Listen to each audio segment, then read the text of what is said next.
Hello, I'm Ivan Schumann. My guest this morning is Pastor Walt Willet, winner of the 2007 Crime Fighter of the Year Award for the South Side of Indianapolis. He's here with us today to share with us a new program he has recently started in his local neighborhood. This and more when Religion in the News continues. Winter weather is coming. Be ready for it. Watch Forecast 8. With the most years together as a team, Forecast 8 puts their experience to work for you around the clock to keep you informed, to keep you safe. Always monitoring Forecast 8 Viper to track snow and ice so you'll know watches and warnings day or night. The most dependable, the most accurate, the most experienced. Forecast 8 only on Wish TV, your 24-hour news and weather source. Also on LWS and WishTV.com. Held over by popular demand.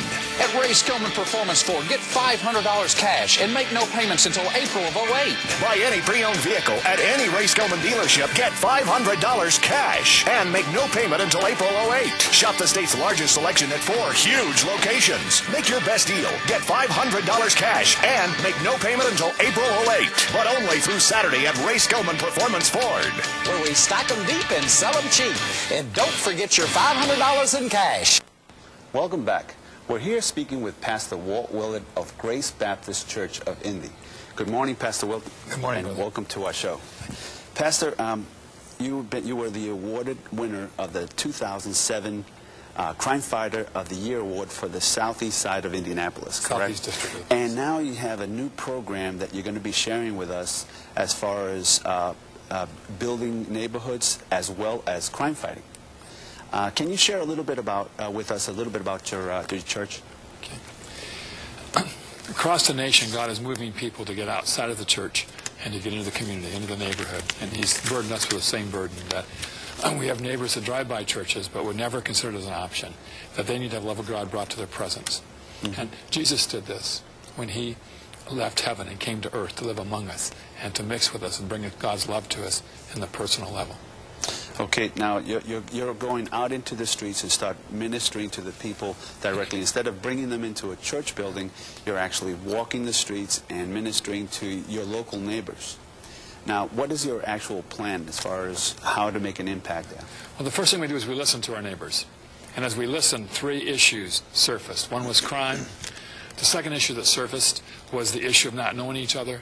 And the third issue was not a good school choice. The school was too far away for the people to be actively involved. Mm-hmm. So we began to pray, because everything we think begins with God. So we began to pray and ask God to show us how to address these issues. Okay, so the first part was actually getting to know the people and helping them, and then second was to start actually ministering to them what options are available for them that they can do. Well, our third phase, once we gathered data, we talked to the police and different organizations and things, and was to work with them to help solve the problems. Mm-hmm. So we formed crime watches in each block, so there's neighbors that know each other and they have telephone numbers, so if they see crime, they can call each other and they can call the police. Now you're saying, I'm hearing you that one of the issues of why maybe crime may be very effective is because most people don't know their own neighbors. Is that correct? And because they may not know them, they may not care. Like okay. One man I talked to, he said, we ever have a crime watch, Pastor? We sit on our porch and watch the criminal break into our neighbor's house and take his stuff. Right. And that's because you don't know him, you don't care. So we're trying to change that. So it's not just an impersonal neighbor, it's someone you know that's getting their stuff taken. Right. And what I've heard you doing is you're resolving this by actually putting events together to get so that the neighbors can come together. Yeah, we try to have 6 events a year that bring our neighbors together. So neighbors know each other down the street, and they know each other a block over. The whole neighborhood, we get to know each other. Mm-hmm. Now, you said that you were also dealing with the children. There were some issues with the children in their school system. Can you share with our audience what that was all about? Well, we began to pray about that. It was a good school, but it was 4 miles away. If you didn't have a car, it was 3 bus transfers, and it took 30 minutes by land to get to school. And so it was hard for the parents to be involved. Even to go get their sick child could be a challenge. And so we began to pray about it. And in God's providence, 3 different times we ran into Superintendent White, and we began to tell him about this predicament. And he was compassionate and listened to us and said, maybe we can help you. And so he provided for a provisional, I forget what they call it, but it allowed us to go to the school if we provided transportation for 07.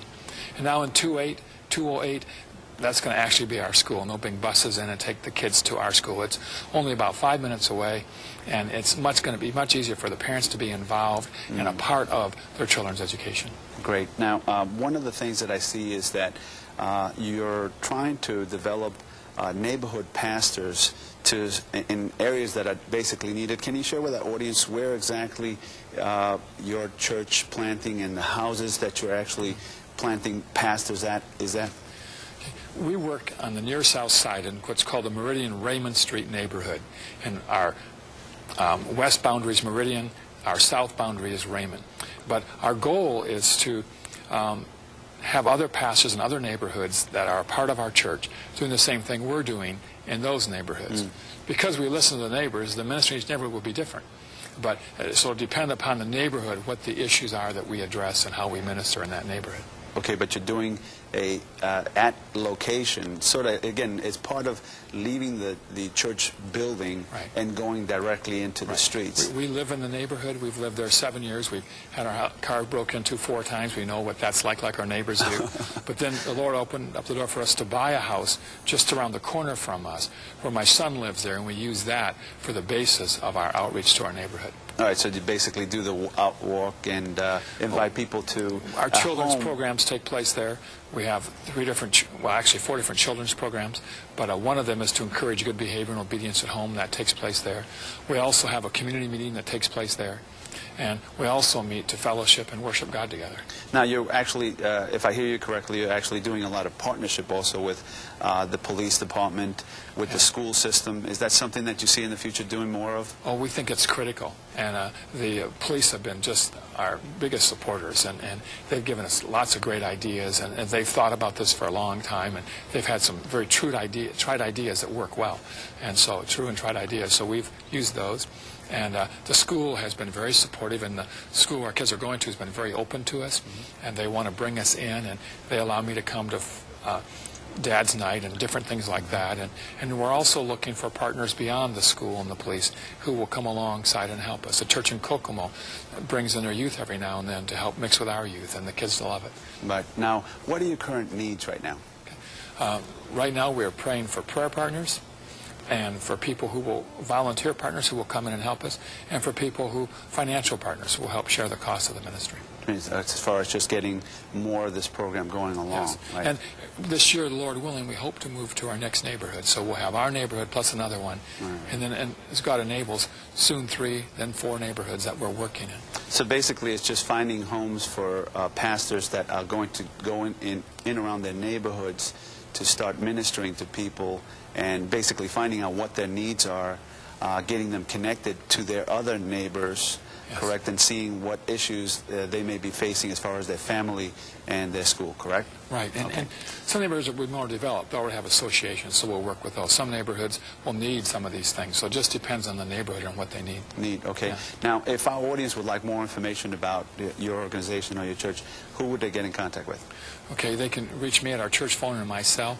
It's 317-696-8480. Or they can come visit us at 2112 South Pennsylvania. Okay, that's at any time. Or they can log on to Walt Willet. You're also a professor at Crossroads Bible College, yes. In case that they wanted to get in contact with you.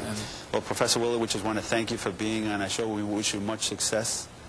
And again, thanks. Thank you, sir. Jeannie, back to you. We're glad you joined us this week on Religion in the News. If you'd like to look up contact information on our guest or the calendar, go to wishtv.com, click on Community on the upper right corner of your screen, then click on Religion in the News under Special Features.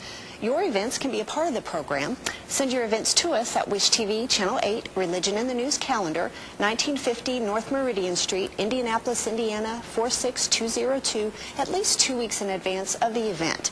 Or fax them to the attention of Religion in the News to the fax number 317-704-8748, which is on your screen.